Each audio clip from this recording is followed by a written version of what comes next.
মেয়েরা সবাই সামনে আসো, মেয়েরা যারা যারা আন্দোলন করেন।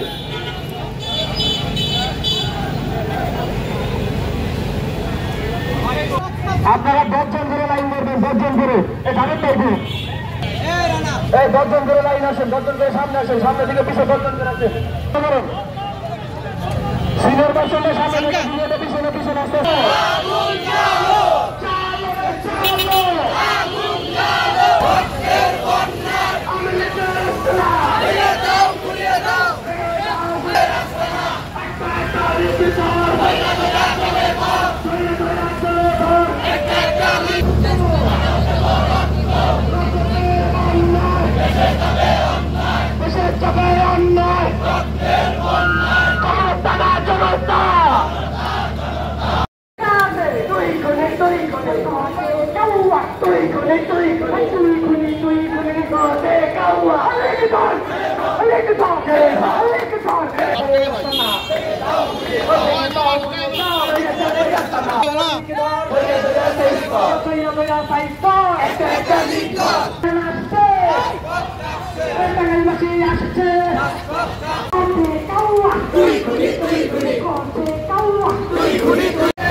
বিরুদ্ধে